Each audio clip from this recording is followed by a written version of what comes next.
आज के इस वीडियो लेक्चर में हम छत्तीसगढ़ में सविनय अवज्ञा आंदोलन के ऊपर चर्चा करेंगे।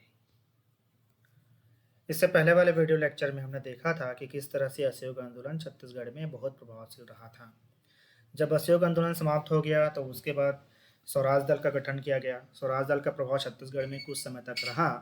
उसके पश्चात लाहौर कांग्रेस अधिवेशन हुआ 1929 में, और उसमें यह तय किया गया कि अगर गवर्नमेंट ने उसकी बात को नहीं माना, उसमें 1 साल का अल्टीमेटम दिया गया, और 1 साल के अल्टीमेटम में अगर गवर्नमेंट ने उसकी बात को नहीं माना गया तो यह तय किया गया कि गांधी जी के नेतृत्व में एक आंदोलन चलाया जाएगा। और गांधी जी को यह पूरा अधिकार दिया गया कि वो जब चाहे जहाँ से चाहे अहिंसक आंदोलन प्रारंभ कर सकते हैं।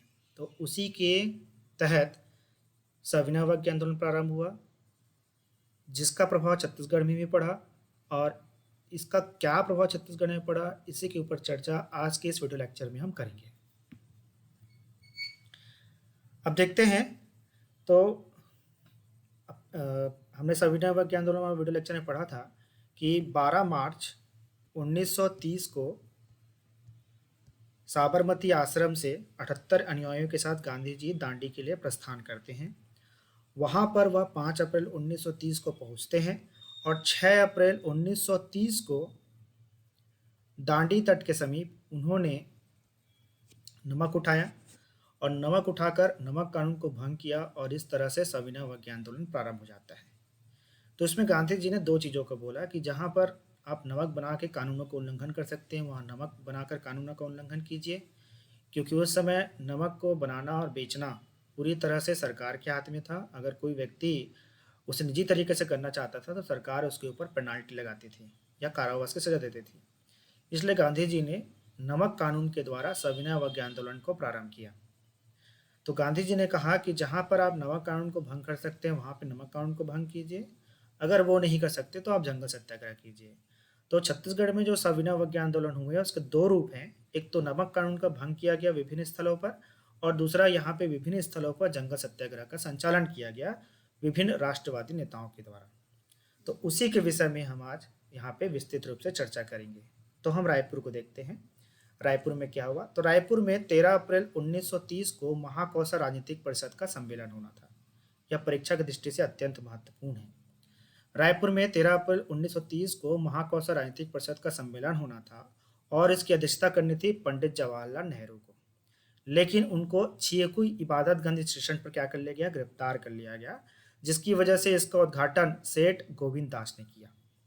और इस अधिवेशन में जो महाकौशल राजनीतिक परिषद का जो अधिवेशन था जो रायपुर में हुआ, उस अधिवेशन में पंडित रविशंकर शुक्ल ने हाइड्रोक्लोरिक एसिड और सोडे से नमक बनाकर नमक कानून को तोड़ा।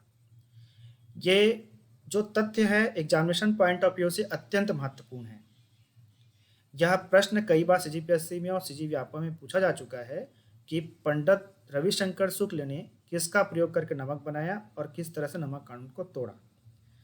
तो यहाँ पर हम फिर से ध्यान देंगे कि पंडित रविशंकर शुक्ल ने हाइड्रोक्लोरिक एसिड और सोडे से नमक बनाकर नमक कानून को तोड़ा। अब उसी समय इस आंदोलन को सुचारू रूप से चालू कर रखने के लिए छत्तीसगढ़ में प्रचार प्रसार के लिए 5 लोगों की नियुक्ति की गई, जिन्हें अवज्ञा के 5 पंडों के नाम से जाना जाता है। तो वो कौन कौन थे? तो उसमें से सबसे पहले थे धर्मराज वामरा लाखे। उसके बाद लक्ष्मी महंत नारायण दास को भीम की उपाधि दी गई। ठाकुर प्यारेलाल सिंह को अर्जुन की उपाधि दी गई। मौलाना अब्दुल रऊफ को नकुल की उपाधि दी गई, और शिवदास डागा को सहदेव की उपाधि दी गई। तो इस तरह से अवज्ञा के 5 पांडा थे। इसके विषय में भी छत्तीसगढ़ पीएससी और व्यापम में प्रश्न पूछा जा चुका है। अब धमतरी चूंकि राजनीतिक रूप से पहले ही जागरूक था, हमने देखा था कि गांधी जी ने वहां की यात्रा भी की थी और असहयोग आंदोलन में भी उसने बढ़ चढ़कर भाग लिया था। तो कुछ ऐसा ही हुआ सविनय अवज्ञा आंदोलन के समय में। धमतरी में आंदोलन बड़े पैमाने पर चला, और इसको उसने नेतृत्व किसने प्रदान किया? नारायण राव मेघावाले ने, सुंदरलाल शर्मा ने, नथुजी जगतापे ने। ये सारे के सारे वहाँ पे जागरूक व्यक्ति थे जिन्होंने इसको नेतृत्व प्रदान किया। तो यहाँ पे नारायण राव मेघावाले ने पंडित शुक्ल के द्वारा बनाई गई विधि से, मतलब कौन सी विधि? हाइड्रोक्लोरिक एसिड और सोडे से नमक बनाया, 20 ग्राम नमक बनाया, और इस नमक की नीलामी की गई। और इसे किसने खरीदा? करणजीत तेजपाल भाई ने 61 रुपये में खरीदा। और इस तरह से धमतरी में भी आंदोलन की शुरुआत हो गई। अब बिलासपुर में इसको नेतृत्व प्रदान किया दिवाकर कार्लीकर ने। इसने शराब की दुकान पर धरना दिया, शराब की बोतलों को फेंक दिया, जिसकी वजह से इन्हें गिरफ्तार कर लिया गया। यहाँ पे जो श्री वासुदेव देवरस नाम के व्यक्ति थे, इन्होंने वानर सेना का गठन किया। उल्लेखनीय है कि नेशनल लेवल पे वानर सेना का गठन या मंजरी सेना का जो गठन था, उसका करने का श्रेय जो जाता है इंदिरा गांधी को जाता है। तो उसी के तर्ज पर श्री वासुदेव देवरस ने भी किसका गठन किया? वानर सेना का गठन किया। यह तथ्य भी एग्जामिनेशन पॉइंट ऑफ व्यू से अत्यंत महत्वपूर्ण है और यह प्रश्न भी कई बार विभिन्न एग्जामों में पूछा जा चुका है कि वानर सेना का गठन किसने किया। तो हमको आंसर याद रखना है कि श्री वासुदेव देवरस ने किया। और किस आंदोलन के समय हुआ? तो इसको भी हमें याद रखना है कि यह सविनय अवज्ञा आंदोलन के समय हुआ। यहाँ पे 16 अगस्त को क्रांति कुमार भारती ने शासकीय हाई स्कूल में तिरंगा भी फहरा दिया था, जिसकी वजह से उन्हें गिरफ्तार कर लिया गया और 6 महीने की कैद की सजा दी गई। तो यहाँ पे तारीख को याद रखना है, 16 अगस्त को। 16 अगस्त को क्या किया? क्रांति कुमार भारती ने वहाँ का जो शासकीय हाई स्कूल था, वहाँ पे तिरंगा झंडा फहरा दिया, जिसकी वजह से उन्हें 6 माह की कारावास की सजा दी गई ब्रिटिश गवर्नमेंट के द्वारा। मुंगेली में प्रमुख नेता कौन कौन थे? रामगोपाल तिवारी, गजाधर साव और कालीचरण शुक्ल। यहाँ पे कालीचरण शुक्ल और रामगोपाल तिवारी ने नाले के पानी एवं मिट्टी से नमक बनाया और नमक कण को तोड़ा, और जो निर्मित नमक था उसे गंगाधर दीक्षित ने 50 रुपये में खरीदा। यह प्रश्न भी कई बार एग्जाम में आ चुका है कि नाले के पानी और मिट्टी से नमक बनाने का श्रेय किसे जाता है? तो उसका आंसर होगा कालीचरण शुक्ल एवं रामगोपाल तिवारी को। दुर्ग जिले में नरसिंह प्रसाद अग्रवाल ने इसको नेतृत्व प्रदान किया, इस आंदोलन को। राम प्रसाद देशमुख, वाई तामस्कर और रत्नाकर झा ने इस आंदोलन को नेतृत्व प्रदान किया और इसी वर्ष किसान सभा का गठन किया गया। किसान आंदोलन के विषय में हम दूसरे वीडियो लेक्चर में विस्तृत रूप से चर्चा करेंगे। गंगाधर प्रसाद चौबे और गणेश सिंगरौल आदि ने विद्यार्थी कांग्रेस की स्थापना की। यह तथ्य भी याद रखना है कि विद्यार्थी कांग्रेस की स्थापना की किसने की? तो उसका आंसर होगा गंगाधर प्रसाद चौबे और गणेश सिंगरौल ने की। अब मैंने पहले बताया था कि संविना वाक्य आंदोलन को 2 भागों में हम बांट सकते हैं। एक तो नमक कानून को तोड़ना था, मतलब गवर्नमेंट के जो नमक बनाने की जो मोनोपोली थी उसको चुनौती प्रदान करना था, और दूसरा था जंगल सत्याग्रह। तो जंगल सत्याग्रह सबसे पहले कहाँ प्रारंभ हुआ? तो जंगल सत्याग्रह सबसे प्रारंभ हुआ गट्टासीली जंगल सत्याग्रह में, जो 1930 में प्रारंभ हुआ। और इसको नेतृत्व किसने प्रदान किया था? तो इसको नेतृत्व प्रदान किया था नारायण राव मेघावाले और नथुजी जगताप और छोटे लाल ने। यह प्रश्न कई बार एग्जामिनेशन हॉल में पूछा जा चुका है कि गट्टासीले का जंगल सत्याग्रह आंदोलन कब हुआ और उसका नेतृत्व किसने किया? तो हमें याद रखना है कि यह 1930 में हुआ और इसको नेतृत्व प्रदान किया नारायण राव मेघावाले, नथुजी जगताप और बाबू छोटेलाल ने। उसके पश्चात हुआ 22 अगस्त 1930 को हुआ रुद्री नवागांव जंगल सत्याग्रह 1930, और इसे किसने नेतृत्व प्रदान किया? इसे मेघावाले और नथुजी जगतापी ने इसको क्या किया? इसको नेतृत्व प्रदान किया। और इसी समय रुद्री नवागांव जंगल सत्याग्रह के समय सिंधु कुम्हार नामक व्यक्ति पुलिस की गोलाबारी में मारा गया। इसके अलावा एक अन्य व्यक्ति की मृत्यु हुई जिसका नाम था रलू। ये क्वेश्चन पूछा जा चुका है, इसलिए इसको याद रखना है कि सिंधु कुम्हार और रलू नामक व्यक्ति की मृत्यु रुद्री नवागांव जंगल सत्याग्रह के दौरान हुई थी और यह 22 अगस्त 1930 को प्रारंभ हुआ था। महासमुंद में तंबोरा नामक स्थान है, वहां पर भी जंगल सत्याग्रह हुआ और इस जंगल सत्याग्रह का नेतृत्व किया था शंकरराव गढ़ेवाल और यतन लाल जैन ने इसका क्या किया था? नेतृत्व किया था। तो यहाँ पे जो प्रश्न पूछा गया था वो ये पूछा गया था कि तमोरा जंगल सत्याग्रह कब हुआ था और उसका नेतृत्व किसने किया था? तो हमको याद रखना है कि इसका नेतृत्व किया था शंकरराव गढ़ेवाल ने और यतन लाल जैन ने इसका नेतृत्व प्रदान किया था।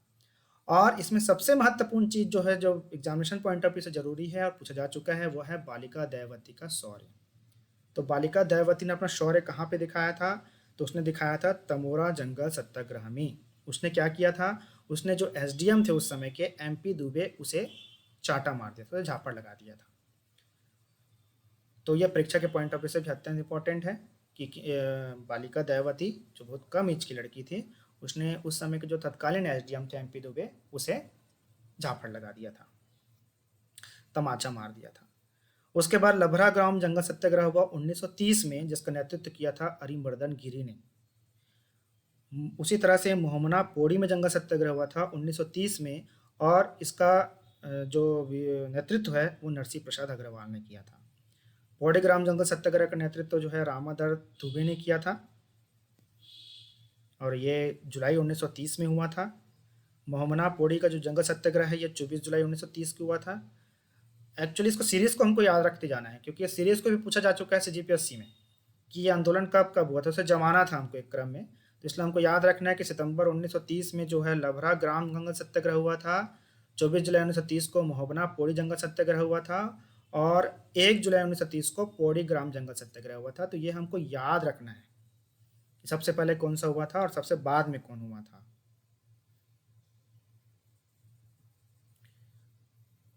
फिर जो बांधाघाट जंगल सत्याग्रह जो सीपत जो कोरबा जिले में है, तो उसका जो नेतृत्व है वो किया था मनोहर लाल शुक्ल ने किया था। और सारंगगढ़ में जंगल सत्याग्रह हुआ था तो उसका नेतृत्व जो है धनीराम जगत राम कुंवर भान ने किया था। और इसी समय उदयपुर में बेकार विरोधी आंदोलन भी हुआ था। ये जो तथ्य है एग्जामिनेशन पॉइंट ऑफ व्यू से अत्यंत महत्वपूर्ण है कि ये पूछा जा सकता है कि सविनय अवज्ञा आंदोलन के समय छत्तीसगढ़ में कहाँ पर बेकार आंदोलन विरोधी आंदोलन चला था, तो उसका आंसर हमें बताना पड़ेगा कि यह उदयपुर में हुआ था। अब देखिए, अब सविनय अवज्ञा आंदोलन के दो फेस हैं। सविनय अवज्ञा आंदोलन के दो फेस हैं। एक तो चलता है 1930 से चालू होता है 1931 तक चलता है। इसमें क्या होता है कि इसमें फिर लॉर्ड इरविन और गांधी जी के मध्य समझौता हो जाता है और समझौता होने के बाद जो गांधी जी है वो गोलमेज कॉन्फ्रेंस में भाग लेने के लिए लंदन चले जाते हैं। तो उस दरमियान तक सविनय अवज्ञा आंदोलन स्थगित रहता है।